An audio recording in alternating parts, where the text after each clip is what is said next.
2020년도부터 25년도까지 적용이 되는 우리 아이가 더 두뇌 발달을 하기 위해서도 핑거푸드를 따로 추가해서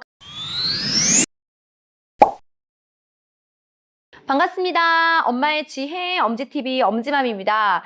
이번 주제는 최근 바뀐 이유식에 대한 권장 사항들을 좀 정리해 봤는데요. 물론 최근이라고 해서 얼마 전에 바뀐 건 아니고요. 2020년도부터 25년도까지 적용이 되는 그런 이유식에 관련한 영양 사항들에 대해서 개정된 내용을 제가 정리해 봤습니다. 오늘도 끝까지 시청해 주세요. 보통 이유식이라고 하면 우리가 분유 수유를 하는 아이들은 4개월에서 6개월 사이에 시작을 하라고 하는 게 바로 이유식의 시기이고요. 또 모유 수유를 하는 아이들은 6개월 이후부터 이유식을 시작해라라고 권장을 했었는데요. 최근에 개정돼 있는 이 내용에 의하면 6개월 이후부터 모두 다 시작해라라고 시기를 통일시켜 놓고 있습니다. 그럼 이런 건 도대체 누가 발표하는 거고 이유식의 권장사항은 도대체 뭐야? 라고 궁금하실 텐데요. 우리 미국의 농무부와 보건복지부에서 개발을 하는 개정 내용입니다. 이것을 중심으로 우리 아이들의 각 성장 단계별로 아이들에게 어떤 영양식을 권장해야 되는지 이런 것들을 참고해서 전 세계에서 좀 상품을 개발하거나 아이들의 이유식이나 또는 우리 유아식을 먹이는 데에도 참고를 많이 하는데요. 보통 5년 단위로 기준을 삼아서 발표를 하기 때문에 지금 이 영상에서 소개해드리는 내용은 2020년도부터 25년도까지 여러분들에게 권장하는 사항입니다. 물론 최근에 분유의 질이 굉장히 좋아지고 이에 따라서 아이들의 성장 속도도 발육도 빨라졌기 때문에 그거에 맞춰서 우리가 이유식도 조금 바뀌지 않았나 싶은데요. 우리 모유를 먹는 아이들도 그리고 분유를 먹는 아이들도 이제 이가 나기 시작하면서 씹기 본능이 생기고 그리고 소근육 발달이 되어야 되는 시기가 바로 6개월 전후입니다. 또한 모유 수유를 하는 아이들은 엄마의 젖이 5개월을 기점으로 해서 굉장히 영양 상태가 많이 부족해져요. 무기질이나 비타민 D나 철분 등 칼슘 등이 부족해지기 때문에 이때에는 엄마의 젖만으로는 아이가 성장할 수 없는 시기가 되어서 이때부터 아이들에게 이유식을 권장하고 있죠. 또한 이유식을 이 시기에 꼭 해야 하는 이유는요. 먹는 것 자체에서 행위가 끝나는 게 아니라 아이들이 씹는 것 자체가 두뇌 발달에도 바로 연결이 되는 활동이기 때문에 단지 먹는 성장을 위한 이렇게 생각하시기보다는 우리 아이가 더 두뇌 발달을 하기 위해서도 다양한 식감과 다양한 맛을 경험해야 되는 거구나 라고 여러분들이 기억하시면 좋을 것 같아요. 네, 지금 제가 보여드리고 있는 이 자료가 미국에서 발표했던 원본 자료인데요. 이 내용에서 크게 바뀐 내용만 여러분들에게 공유를 해보겠습니다. 우선 첫 번째는 이유식 시작 시기입니다. 우리 분유를 먹는 아이들 4개월, 5개월부터 시작하라고 했던 것을 6개월 이후부터 시작해라 라고 기간을 늘려놨고요. 모유 수유를 하는 아이들 역시 6개월 이후부터 이유식을 시작해라 라고 말을 하고 있습니다. 이유식을 시작하는 순서는 쌀, 채소, 고기인데요. 여기에 조금 더 세부적으로 나누어서 쌀, 이파리 채소, 노란 채소, 고기 이렇게 채소 안에서도 단계를 좀 나눴고요. 잡곡이 아이들이 먹었을 때 얼마나 중요한지 잡곡의 중요성이 강조되어 있고 아이들 이유식 안에서 식감을 매우 강조하고 있습니다. 다시 말해서 우리가 원래 초기 이유식은 그냥 마시는 요구르트 수준이었거든요. 굉장히 묽은 미음에 해당이 되는데 이 단계를 건너뛰고 중기 이유식부터 6개월에 바로 시작을 해라라고 권장을 하고 있고요.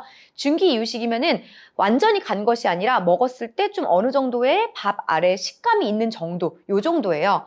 그리고 또 하나 여기서 중요한 거는 우리가 죽처럼 이 쌀과 함께 야채들을 다져서 같이 다 섞어서 아이들에게 이유식을 먹였었는데 여기서는 쌀죽 따로 그리고 이렇게 다진 야채는 따로 얹어서 반찬처럼 이렇게 밥과 반찬처럼 아이들에게 주라고 하더라고요.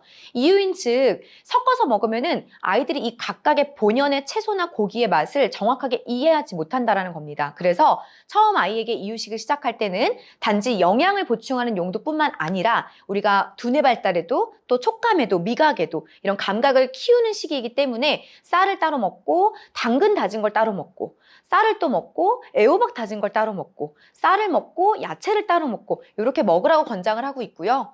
이게 좀 번거롭다라고 하시면은 그냥 함께 이유식 원래 만들던 대로 하시되 핑거푸드를 따로 추가해서 같이 먹여라 라고 권장을 하고 있습니다.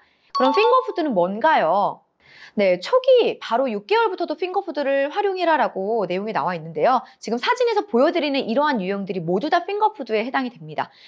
예를 들면 과일들을 바로 시작해도 좋지만 처음에 신맛부터 시작을 하면 아이들이 밍밍한 야채들을 먹을 때 맛이 없어 할 수 있어요. 그래서 저는 개인적으로 애호박이나 당근이나 이렇게 야채 채소류들을 이렇게 길게 자르거나 스틱형으로 또는 토막토막 아이들이 한 입에 넣을 수 있게끔 다져서 그거를 삶는 물에 살짝 데쳐주시는 거예요. 그럼 아이들이 이빨이 아직 없기 때문에 이가 나지 않은 상황에서도 그냥 잇몸으로 뭉개서도 꿀꺽 삼켜도 문제가 생기지 않도록 그 정도의 단단함 정도로 여러분들이 준비해 주시면 될 것 같고, 이렇게 핑거푸드를 먹는 것을 권장을 하고 있기 때문에 역시 저도 아이들에게 간식을 아기에게 먹일 때 한 8개월?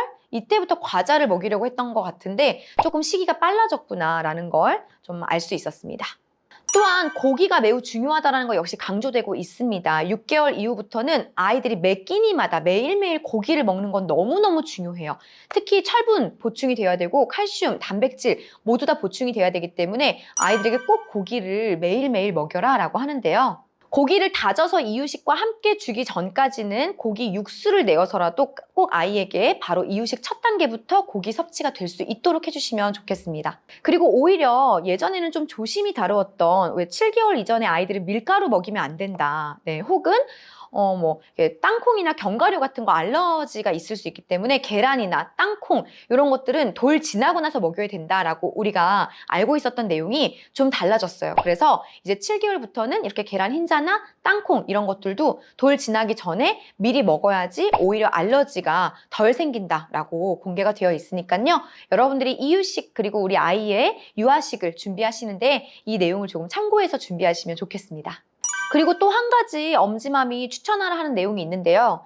최근에 아이들이 활동량이 좀 많진 않아요. 집에서 있는 시기가 또 더 길어졌기 때문에 아무래도 이런 환경 속에서는 특히나 우리가 생후의 신생아 시기부터도 비타민 D 보충이 더욱더 중요해지고 있습니다. 이렇게 학계에서도 아이들의 비타민 D 부족 상황에 대해서 많이 이야기를 하고 있으니까요. 여러분들도 비타민 D 아이들에게 먹일 수 있는 제품들 잘 꼼꼼하게 체크하셔서 아이들에게 보충을 해주시면 좋지 않을까라는 생각을 합니다. 네, 오늘도 여러분들에게 유익한 내용이었기를 바라고요. 여러분들의 노하우나 궁금하신 점이 있으시면은 요 아래 댓글이나 네이버 카페 오셔서 많이 소통하시면 좋겠습니다. 다음에도 엄지맘이 유익한 정보로 또 인사드리겠습니다. 감사합니다.